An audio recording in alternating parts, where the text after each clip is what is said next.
What's going on, everyone? This is your host, Sean Johnson, creator of Benchminer Hockey, and welcome to episode number 24 of the Benchminer Podcast. This is the hockey podcast that covers single A hockey news and stories from players and staff. If you are listening to us on Apple Podcasts, make sure you shoot us a follow. If you're watching us on our YouTube series, subscribe to our channel. And today, former voice of the Danbury Hat Tricks, Mr. Casey Bryant. Thank you so much for coming on, buddy. Sean, thank you very much for having me. Pleasure. Of course. So we're starting a new series where we're going to reach out to former players, former staff of the Fed and the SP, and just kind of see where they're at, these days. So I want to bring Casey on as my first guest. So I'm pretty excited to have him on here. So appreciate you again, buddy, coming on. And my first question for you is, what did you want to be when you were growing up? I've kind of always known what I've wanted to be, and it's this. I have known pretty much since I hit middle school that sports broadcasting was what I wanted to do. It came to me like I was always pretty good in Little League, but I didn't quite have the fastball that everyone else did that I knew was going to go pro. So I figured the next best thing would be to talk about sports, and so I've committed my entire being ever since pretty much I was 12 years old to being what I am now, and I've gotten pretty lucky that I've been able to continue to do it this far into my life. So I've gone into things with no backup plan, and no plan B has been needed just yet. Right, absolutely.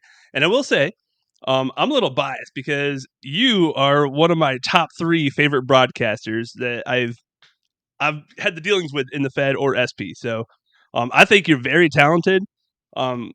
We'll talk about where you're at now in a few moments, but I just want to say we miss you in the Fed.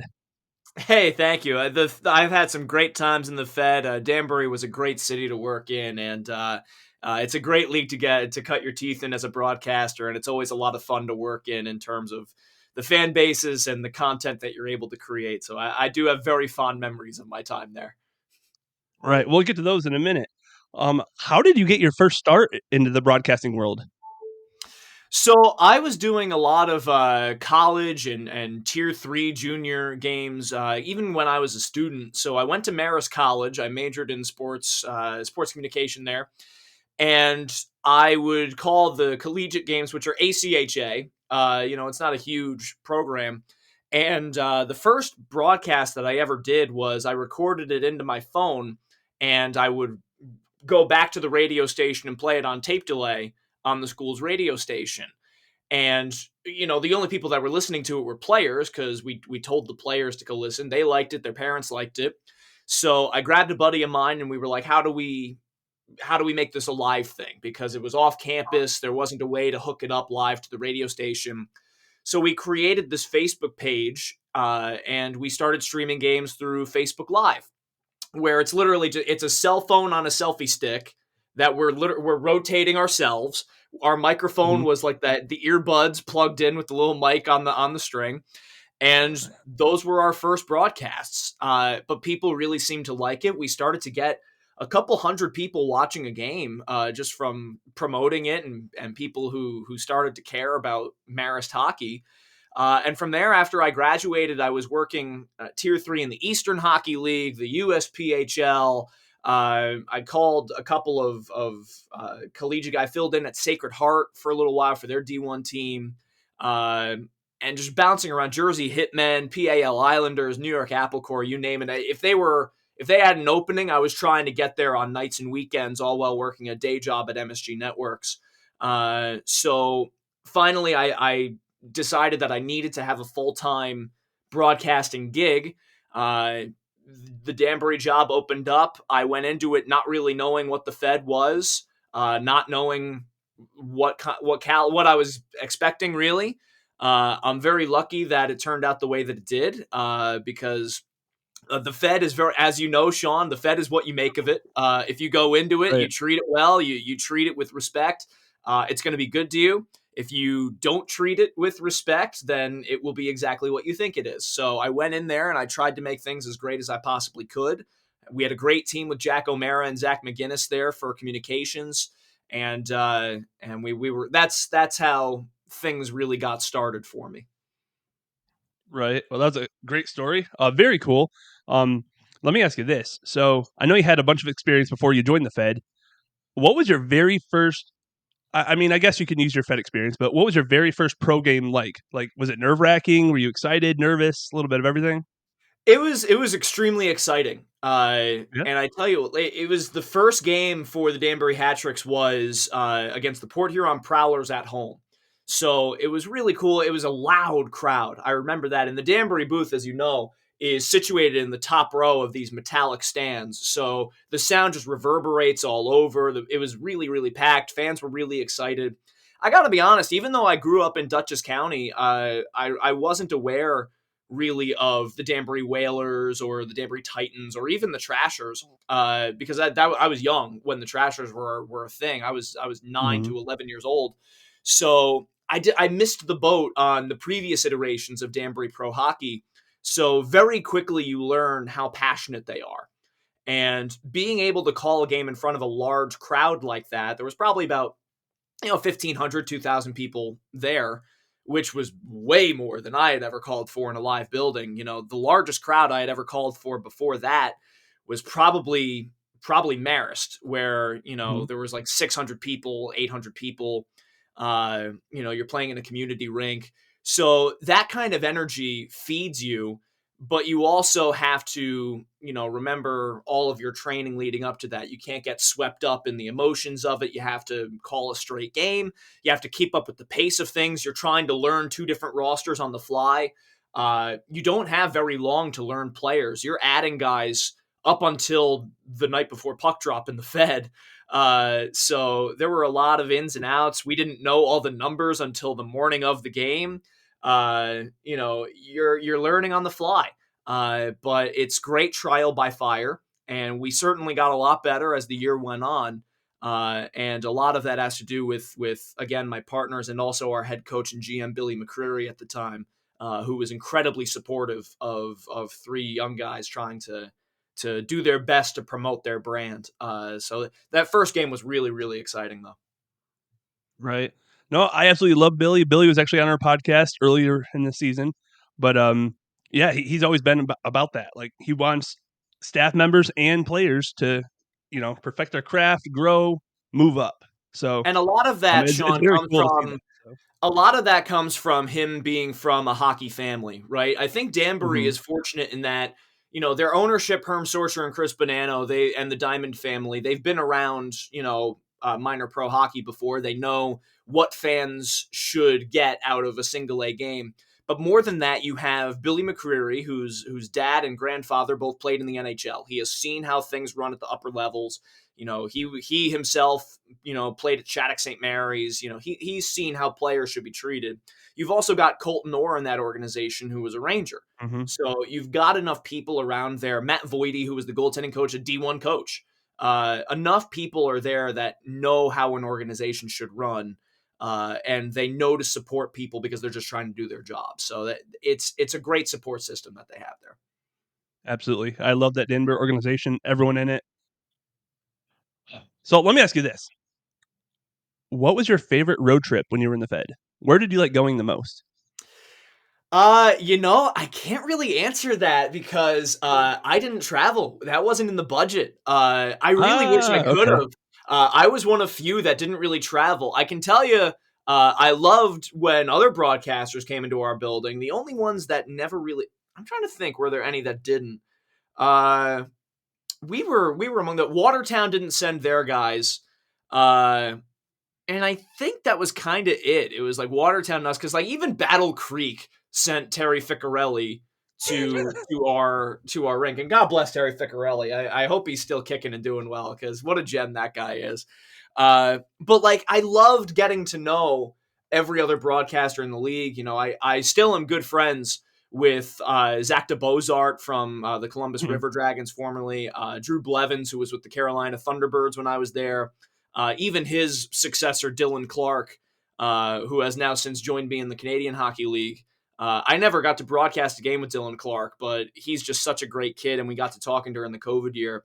There were a lot of really great people. I wish I could have traveled, but I've gotten enough travel in the WHL where I am now, where the road trips are like 5 to 6 hours, and that's the shortest trip for Danbury, to where you know, there are days where I'm like, you know what? I'm kind of glad I didn't have to bus over to Port Huron, you know?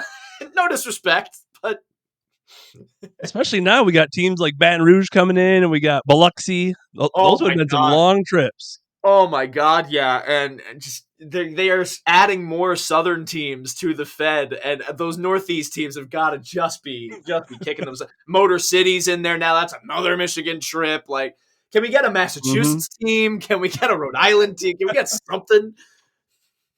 See, the Northeast has been spoiled, Fed wise at least, has been spoiled. They've had a couple, a 2 hour trip, maybe a 5 hour trip, but now you're adding these Southern teams in. We're getting 12 to 20 now. Like they're Yeah, I flying will now. I say, don't know if you heard that or not, but they're flying. are they flying in the Fed now? Some teams are starting to fly. Binghamton just flew to. Well, they had a weird Southern road trip, so they went to Biloxi first, then they went to Columbus, and then they went to Carolina. But I think they flew the whole time. We had one flight. Watertown flew to Mississippi, so they're starting to There was fly. there was one flight for that Danbury took from when they went to Columbus in February of 2020 when I was there, and that was like a huge deal. You would think that Santa Claus was coming to pick them up in his sleigh and flying them down to Columbus. It was a huge ordeal. So if that becomes, I mean, it should be a regular thing if the trips are going to be that long, or at the very least, you got to combine some swings there. You're gone for like 2-3 weeks, and you're just hitting Biloxi, Columbus, Carolina, like all in a row because those are some brutal trips, man. The SP has the same deal where you've got teams from the Midwest going down to like Pensacola, Florida, and stuff. So those are just as punishing, but good for the Fed for taking that step up. Right. I know this. I was just joking with a former guest where I was like, you know what? If I was in the Fed, I'd be afraid to fly. You'd have a plane with half a wing on this side, one propeller running on the left. I don't know. It scares me a little bit. Spirit Airlines stuff, yeah. Spirit Airlines, the official airline of the Fed for sure. We're gonna work that Shout out sponsorship Spirit out. Airlines. Shout out Spirit Airlines for sponsoring bench minor hockey. Oh my goodness. So, what do you think was your favorite call while you were with the Hat Tricks? Can you think of one memory that really stands out? There were a couple. The Fed had some really exciting games when I was there. And say what you will about like because there will be people that I'll encounter now where you kind of tell them where you come from in the Fed and they make the stank face, right? Like there's a certain connotation of like, oh, it's single A hockey. Is it like goon? Is it like slap shot? I mean, yeah, to a degree, but it's also pretty fun hockey and really Mhm. competitive. The parity in the Fed is usually pretty good. And when I was there in 2019-20, the best series that I remember calling was the Danbury Carolina series. It was the end of January, and it was the first time that Carolina, and only time that Carolina came to Danbury. It was his yeah, it was a 3-game set that Danbury swept against Carolina. Mhm. And game 1 of that series was a 7-6 shootout game where Carolina, I believe, if I'm not mistaken, if I'm remembering this correctly, Carolina came back from down either 6-2 or 6-3 to tie it. And Casper Dearson comes up with the shootout winner against Carolina. And like those were like the East Division leaders and the West Division leaders, the South Division leader, whatever they called it, the two top teams in the league that were going at it. And the building was packed. The games were exciting. They were always tight and back and forth. Dylan Kelly was the netminder for Danbury, and he was making his fourth start in 5 nights because he had started for Danbury Wednesday night and then Friday, Saturday, Sunday. And he was a workhorse that whole weekend. He had one game where he stopped like 59. Like it was a crazy weekend. But that 7-6 shootout game probably stands out as my favorite. Either that or the final game of that season before COVID hit and shut everything down was Danbury Hockey Alumni Night, where you're bringing back a lot of former Trashers, former Whalers. The Galantes were there. Uh, they retired the number of Corey Fulton at Danbury Arena, and places is packed. And the Hat Tricks beat the Danville Dashers either 3-2 or 3-1. But that was, again, really tight, really good hockey, and a packed crowd. The crowds are always what made the games so much fun. Right. I did see the video where you called the Casper goal in the shootout. That was exciting. We're gonna have to put that clip in this video because it was such a great call. Dearson looks down the way towards Mullen, who taps both posts. Adjusts his blocker, adjusts his glove, hunched over on the goal line. Now Dearson picks it up, ambles to his left. The right-handed shot making his way in on Mullen. Wait, shoots, scores! That'll do it! The Danbury hat trick takes game one! Casper Dearson, the hero in the shootout! You want to talk about someone who deserves it. Dearson, after everything he went through today, that's a nice way to get the game-winning goal. And he went top shelf. He went a little bit of skill, and then he just went with the wrist. He does have a very good wrist shot, and he picked this spot, and he beats Mullen cleanly. One of my favorite calls. So I'm glad you brought that one up. I really did enjoy that one. Yeah, thank you. I mean, shootouts are always fun. Overtimes are always fun. And there weren't a lot of overtime or shootout games that year in Danbury because they won a lot of games decisively. So it was cool to be able to get to call high drama like that. That is peak broadcasting. You lick your chops when you get a game like that. Right. Speaking of that, so most of your calls are delivered with such passion and excitement. Like you can hear the excitement in your voice. Do you kind of practice some of your lines in the mirror ahead of the game, or is everything just always natural? Everything is always spur of the moment. I've never really believed in scripting anything. Some broadcasters do.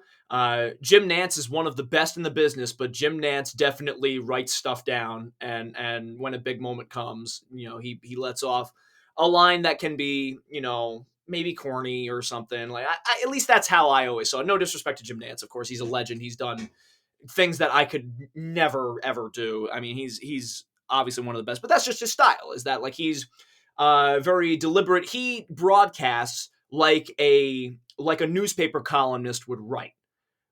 So you come up with a pithy saying, and you deliver it in a certain way, and that's all fine and good. But I just have the school of thought that everything should be organic because people can see through fake. And to be honest, I just don't think that I'd be able to script anything better than real life. So I anything that comes out of my mouth is very spur of the moment. And fortunately, because the moment should speak for itself. Right. And there's some really great moments that have unfolded, and hopefully I've done them justice just by winging it. You've definitely got a knack for it, let me tell you. Let me try to put you on the spot. So a lot of fans may not know who you are because we have such new teams coming into the league. So we got, like you said, Motor City, Biloxi. I know we have Baton Rouge and Wytheville fans that are watching. Their team isn't here yet, but it's coming. Let me put you on the spot real quick. I'm going to set the tone. I want to test you. Okay. Currently, we'll go with Danbury. Currently, Gordy Bunnell has 47 goals. Let's pretend he scores his 50th in overtime. What would it sound like if you were on the call? Oh, God. Let's see. I would imagine he's taking the feed from Johnny Ruiz because I know Johnny is still there and he's an excellent playmaker. Ruiz finds Bunnell out in front. Bunnell shoots and scores! Number 50 with an exclamation point! Gordy Bunnell, his 50th of the season, is a game winner. Wow.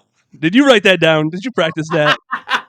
Oh man, it's fun stuff, and Gordy's a great player too. I loved Gordy. He was a great guy, a Maryland kid, big Caps fan. I know. So shout out Gordy. I'm glad he's still kicking and 47 goals. My God. Yeah, he's at 47. That was awesome. Just so you know, that was very cool.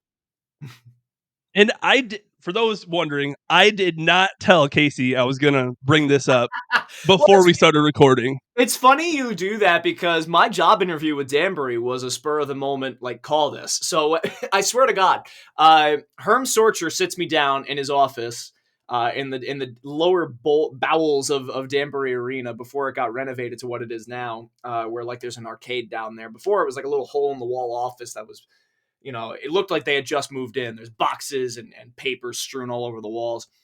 And Herm looks at me and goes, Casey, do you want this job? I said, yes, I do. He goes, you don't know what it pays. I go, does it pay? He goes, yes. I go, then yeah, I want it. And he goes, all right, prove it. He pulls up a clip of a Maple Leafs Sabres game from 2009, and he goes, call it. And what's leading up to what it is Colton Orr fighting and knocking out John Scott. So like he wants to hear like 30 seconds of play and then a fight, which is fair. I guess that's very Fed marketing. You want to hear how a fight is called. So I'm trying to like go into the deep recesses of my mind of who the heck is on the Buffalo Sabres in 2009? Is Coletta there? Is Miroslav Shatan still there? I got no idea. I'm just making up names and trying to follow play as best as possible before we get to the fight. And Herm, all the while, is holding up his phone and recording it. And he takes the recording and he sends it to Colton Orr, and whose fight it is. And apparently Colton must have liked it enough to give the stamp of approval. And Herm demanded on the spot performance, and it must have worked. That's intense. Right? I mean, that's actually quite genius on his behalf, but at the same time, like, I guess you gotta stay on your toes somehow, right? Yeah, he would always use the analogy of when he ran, he used to run a single A baseball team, Trenton Cardinals. And he would always say whenever someone wanted to come in and sing the anthem, like someone would knock on his office door, hey, I'd like to sing the anthem. He would say, okay, go. Like, let's hear if you can sing. And if the person would sing, he would know that they're comfortable singing in front of a crowd. If they wouldn't sing, he would say, all right, if you can't perform for one person, how are you going to perform for 2,000? Which in a way is genius. And sure, it's on the spot. It's nerve wracking. But if at the end of the day, if you want the job, you got to pony up. Right. I couldn't imagine being like, oh, you want this job? Prove that you can earn it while I have my phone right in front of you recording. Pressure's on. Yeah. Hey, if you're a graphic designer, you gotta show your graphics. If you're a broadcaster, you gotta prove you can broadcast. It makes sense. That's true. That's an awesome story. That I did not know. That's very cool. Now, I want to talk a little bit about the John Oliver story. Can you tell us how that began? Just, for those that don't know, we want to hear the John Oliver story. Okay. The John Oliver story is fortunately one that I love to tell because it's still so bizarre. When did that happen? 2020? It's 2023. We're coming up on 3 years now, and I still don't know exactly how this all spiraled to what it is.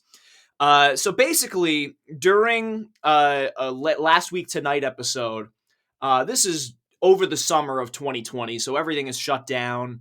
It's unclear whether or not the hat tricks are going to get off the ground at this point. It happened mid-August. At this point, I'm furloughed from Danbury, so I'm not collecting a check. Like, I'm just at home, and I've still got the keys to all the accounts, and I'm still posting out of the goodness of my heart, basically, just because I want to keep the brand afloat. I had too much pride to let anything fall apart, and that I say that honestly. I don't mean that as disrespect to Herm or Chris. They did what they had to do to keep the team afloat, and it's still there. So good on it. Right? I don't care. And I probably made the same amount on unemployment because of the COVID bonus. So like it was fine. No harm, no foul. And I knew I was coming back for the Fed season and that the North American League was coming there as well. So all that is context. I'm sitting at home. I get a text from one of my best buddies who watches Last Week Tonight every week. I watched it occasionally. And he goes, yo, they made fun of Danbury on Last Week Tonight, and he sends me like the 30-second clip on I think it was like a Snapchat that he sends me. And it's John Oliver saying, you know, Danbury sucks, F Danbury. And it's literally just one throwaway line about how Danbury sucks.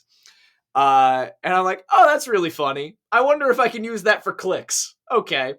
Because I see that the mayor acknowledged it, Mark Boughton. I think AJ Galante had tweeted out yo, John Oliver, you want to fight Danbury? Danbury's gonna fight you, pal. And just typical stuff. People were getting really almost too sincerely mad at it. So I decided to take it, stick it back in John's style. I was gonna make a parody video of Last Week Tonight.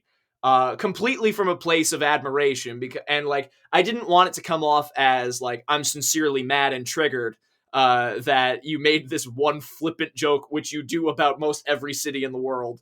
Mm-hmm. So I made like this 2-minute video. I wrote it on Microsoft Word. I filmed it in my living room in front of like a gray sheet. I'm wearing a Hat Tricks jersey, and I deliver it in my best like John Oliver cadence.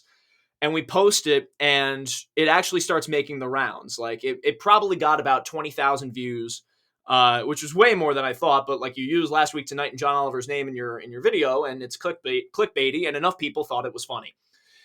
So the next week in John Oliver's show, he makes another crack about Danbury, and he doubles down. And it seems like he's very clearly caught wind of the reactions to what happened. So he makes another joke where he just goes, "I'm doubling down, F Danbury," and then on for the show. So we make another video, and I made a video saying like, "Hey, like, you know, I'm buying you a jersey, John. And John, if you're really serious about that, I'm forwarding the proceeds of the jersey to the ALS Association, which is a charity that was very near and dear to my heart. Still is. ALS is a hereditary gene in my family. We've lost several family members very recently to ALS, and I was just like, okay, if 20,000 people are going to watch this video, I'm going to tell them about the ALS Association, and hopefully one of them ponies up $20, you know?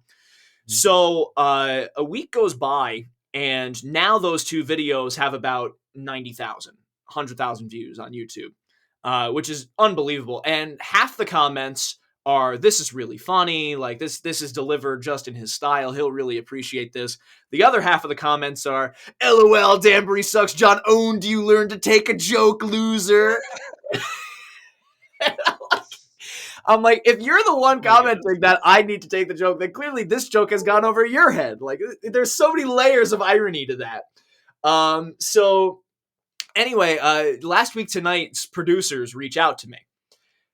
They say, "Hey, we saw your videos, and we'd love to use them. Can we use it in an upcoming segment?" And I'm like, heck yeah, do whatever you want. Dunk on me as much as you want. I will. You can happily be Vince Carter dunking all over my face. I do not care. So I send them like my release, use my videos. I don't care. Do whatever you want. And they say, "Well, listen, we may use it. We may not. It's been a busy week in news." It was the week that the NBA in protest shut down in response to the shooting in Kenosha. So it was a busy week. And so I crowd my parents and my brother around the TV, and we're watching, and we white knuckle it through like 20 minutes of heavy, like, police shootings, like, conversation. So like you could hear a pin drop in the room. And I'm thinking like, they're going to have to do a pretty hard 180 to go to like, "And now Danbury, Connecticut." But sure enough, like 25 minutes into the show, they go, "Anyway, on a lighter note, Danbury." And I'm like, oh my God, this is it. And they show my video. They show Kaio Ninja's video of like this 8-year-old kid yelling into a camera as a fake news anchor. And they show Mark Boughton's video where Mark Boughton, the mayor of Danbury, says he's going to rename the sewer plant in Danbury the John Oliver Memorial Sewer Plant because it's full of shit just like you, pardon my French. So like, which is an unbelievably good burn on the part of the mayor, like really well-crafted joke. So he shows this clip, and like all of a sudden Danbury Hat Tricks is getting thousands of followers. Our YouTube channel goes from like 1,000 subscribers to 7,000. We're getting hundreds of thousands of views. Like, all told, we milked this for about 5 videos in a back and forth between us and Last Week Tonight, back to us, back to Last Week Tonight, and we got well over 1.5 million views all combined on our videos. And more than that, John said that if we went through with the renaming of the Memorial Sewer Plant, he would donate to the Connecticut Food Bank, to Danbury teachers, their education fund, their donors choose, and he would donate to ALS Association Connecticut, which is and it wound up being a $5,000 donation to ALS Connecticut, which proves that he watched the second video of mine. Like, he was included in the loop, which was just so unbelievably heartwarming for me. I had included them in the hopes that a couple people would. We started making T-shirts with proceeds going to ALS Connecticut. Between his donation, our T-shirts, and individual donations, over $10,000 got raised for ALS Association Connecticut, which was unbelievable. And it all ends with them renaming the sewer plant. And I remember the day that it became official, that the sewer plant was going to be renamed. I called up. Her name is Taylor O'Brien. She was the communications head for the mayor's office. And we had been back and forth a couple of times on the issue, and I was just like, what are the odds that I can be there for the ribbon cupping? I don't have to be in front of the camera, but I just want to be present. Like, what are the odds? Right. And she goes, actually, it happened yesterday morning. We did it right at 6 a.m. so they could get in and get out. And like, I was like, man, that would have been cool. All right. Because I like to think that our videos played at least like a 1% role in pushing it to the forefront of like people in the people were using our hashtag to tweet it. Like we made fun of John Oliver for being in one hockey movie, and that movie being The Love Guru, where he plays a role named Dick Pants. Dick Pants. Yeah. Dick Pants. So like we used the hashtag Dick Pants to Danbury, and we actually did get it trending for a little while, which was just hysterical. People bought into the silliness. So it would have been great to see him, but like we did make a John Oliver jersey. I mailed it to him with a letter of thanks saying, listen, like I wasn't doing this for clout. I wasn't doing this for my brand or even for the Hat-Tricks band by the end of it. I was doing it for ALS Association. So thank you for playing along. And his producers were all very kind, very supportive. I would still very much love to meet John one day and thank him personally, but long story short, we did some good for charity and we had some fun along the way. So that's the John Oliver story. That was an incredible story, and I'm glad you shared that with us from beginning to end because, like I said, a lot of people, newer fans, probably weren't aware of that story, but I thought it was crazy. I was following along the whole time. I thought it was hilarious. Knocked it out of the park. That was actually my next question was, did you get to meet him at the unveiling of the sewer plant? But you just told me it you would have didn't, been. so I promised a lot of things. I promised a lot of things if he wound it. Like every video, we would try to like leave another crumb to like entice John to actually go through it and entice the mayor to go through with it. So like by the 5th video, I was promising him not just tickets, not just a jersey, but like I was gonna bake him like a cake because he made a Great British Bake Off reference in one of his response videos. So I was like, oh, you like Great British Bake Off? I'll use one of Mary Berry's recipes. I'll make a cake. I'm decent at it. It's not going to be great, but it's pretty good. I used like a video to like poke fun at myself so that no one thought I was self-aggrandizing or anything like that. Like I used a photo of my college's production of a chorus line where I'm front and center wearing a gold sequined tuxedo, which out of context is objectively hilarious. In context, I was an amazing actor as a theater minor, but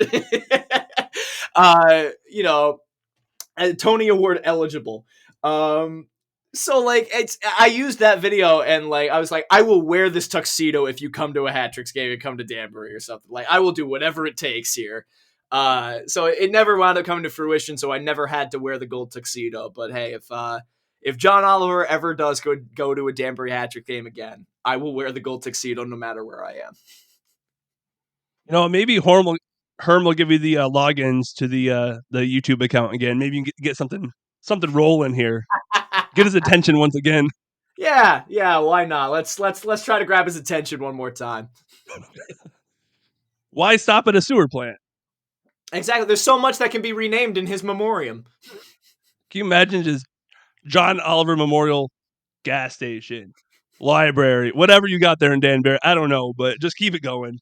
Yeah, Be hilarious. Milk it for all it's worth. That's right. Moving on from the John Oliver stuff. So let's talk about you again. So you left the Fed. Where are you now, and what do you currently do? So I'm with the Everett Silvertips in the Western Hockey League now. It's Major Junior in the as part of the Canadian Hockey League. So there's the Ontario Hockey League, the Quebec Major Junior Hockey League, and the Western League. So I'm with Everett, which is about half an hour's drive north of Seattle, out in the state of Washington. This is my second season with the Everett Silvertips. I joined last October. They were already 2 weeks into their season, so it was kind of jumping right into the fray.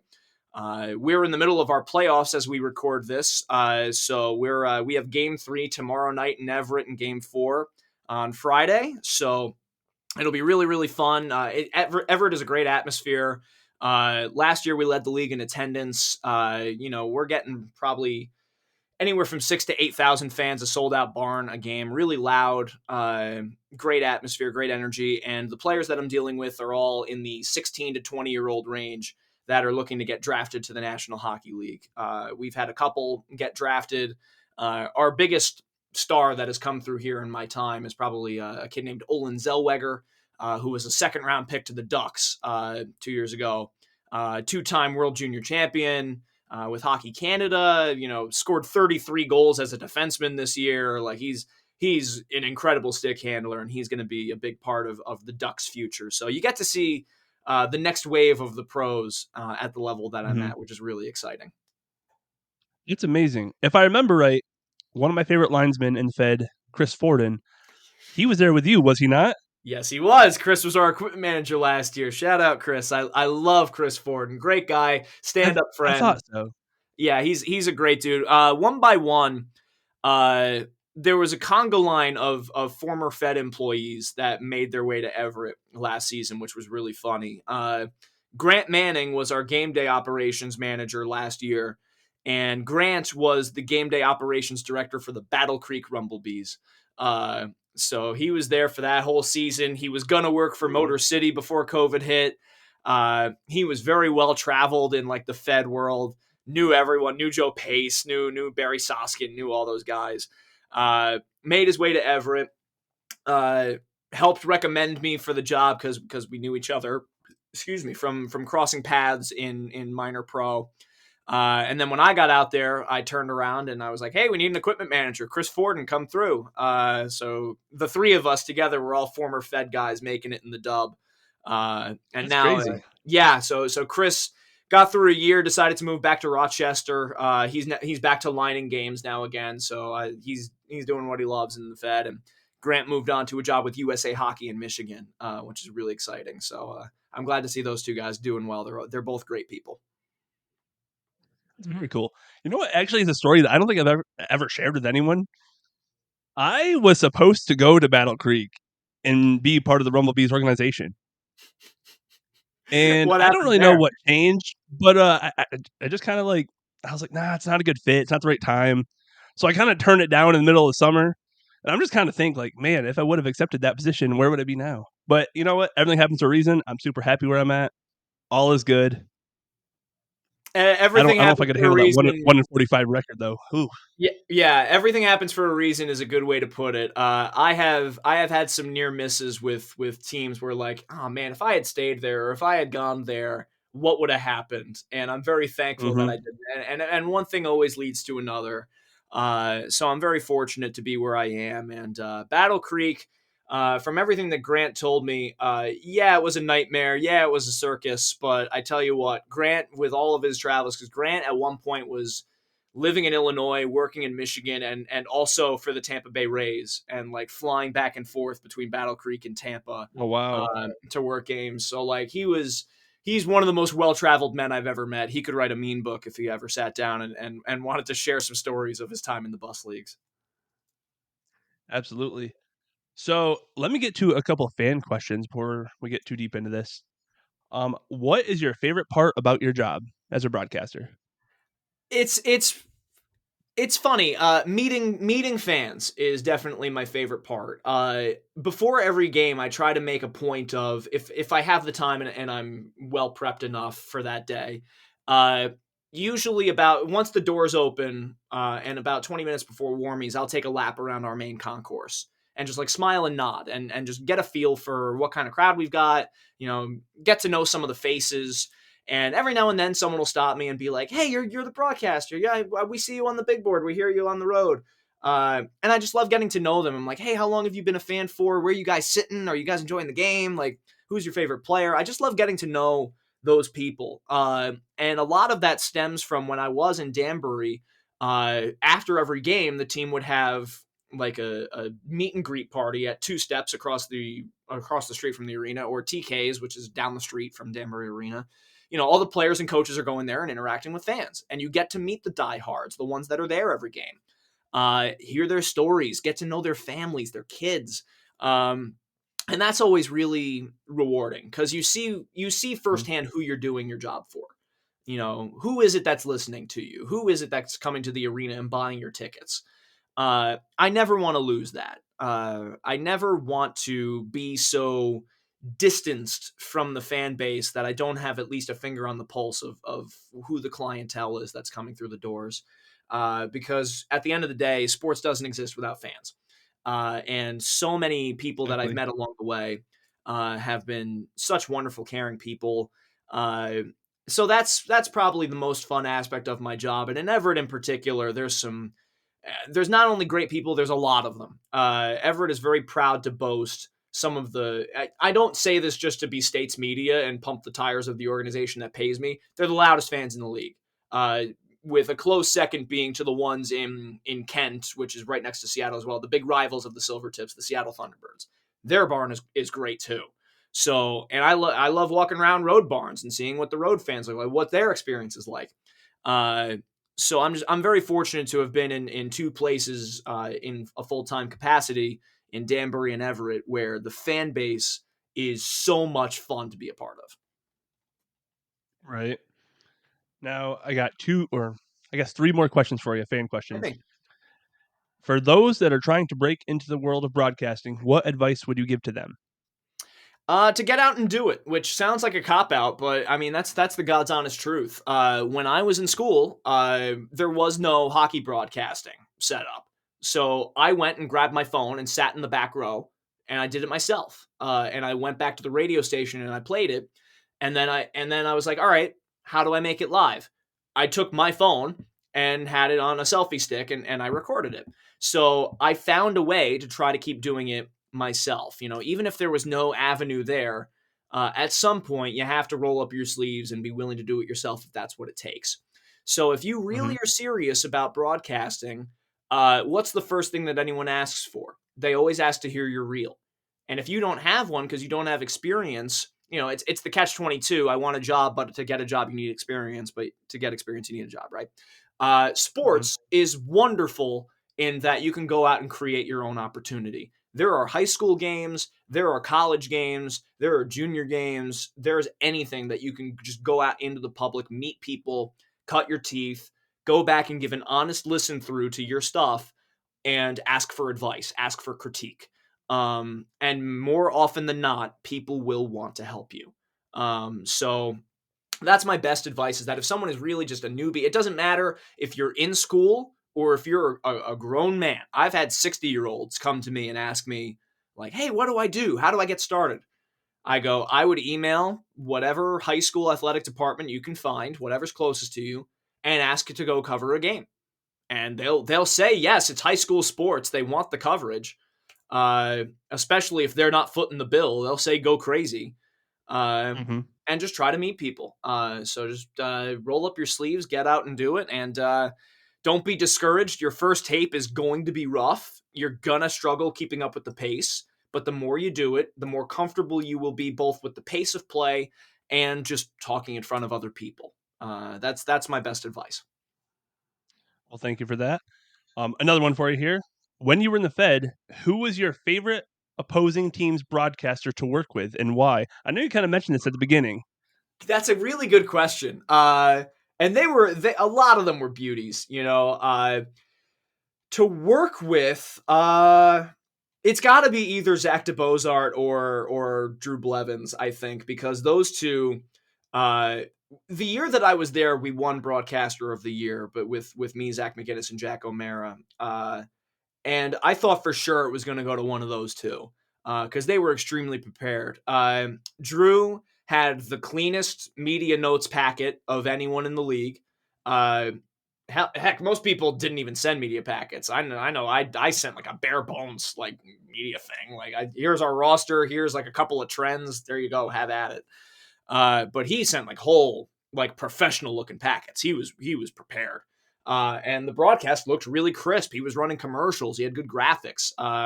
He just had a good acumen for things. And Zach was like setting up technology. He was setting up crowd mics. He was getting his radio station plugged in. He was Mr. Fix-It when it came to the technology, because I'm sure he'll be the first to tell you he's had a lot of technology mishaps over his year, with such as life as a broadcaster. And they were both so energetic, so passionate, so knowledgeable. I thought they both did a really good job. Those two are probably my favorites, though. Like, everyone was great to work with. Mikey Basile was really great in Delaware. He's such a great guy. Jeremy Skiba has the distinction of being the e-bug broadcaster, which is to this day one of the most legendary things. For anyone who doesn't know that story, the Port Huron Prowlers needed a backup goalie, so they signed their broadcaster, and he called the game from the bench. That's the most legendary thing I have ever. I would so want to do that. That's the stuff of dreams. Like that. That's unbelievable. So It's Jeremy, not too late. yeah, exactly. Like Jeremy Skiba is a great dude. Terry Ficcarelli was really nice. Just a lot of really good people in and around the Fed. But I'm still very close with Drew and with Zach. So shout out to those two for being so wonderful to work with. That's awesome. Last question here for you. Is there a possibility we could see you, we'll say as a celebrity appearance, back in the booth in Danbury?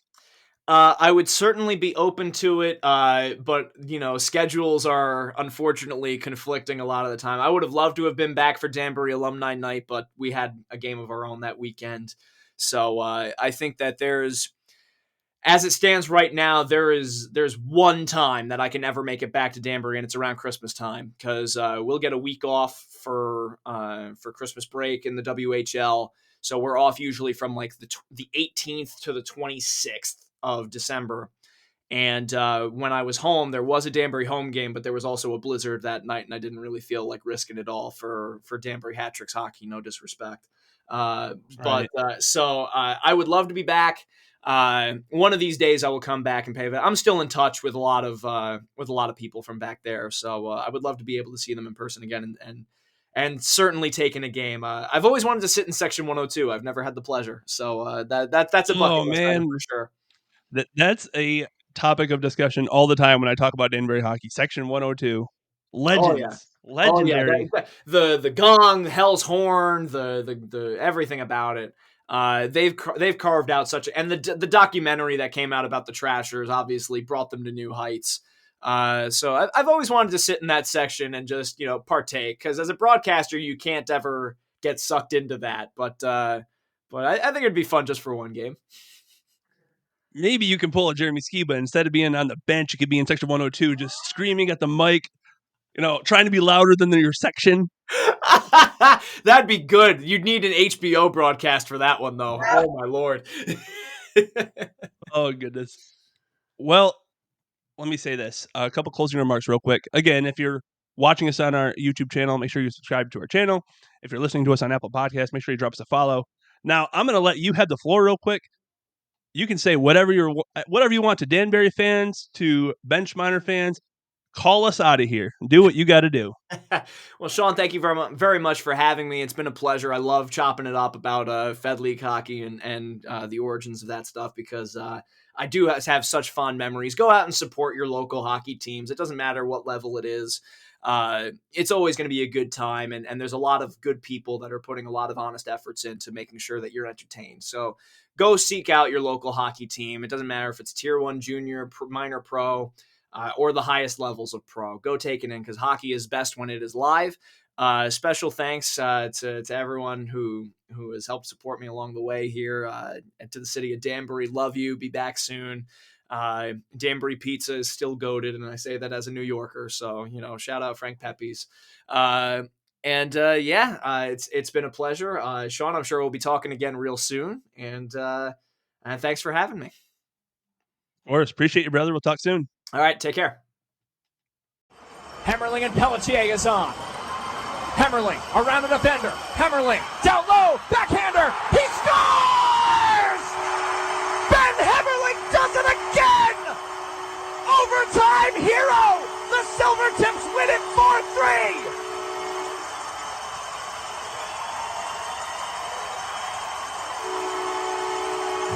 Ben Hemmerling as clutch as they come! third OT winner of the month.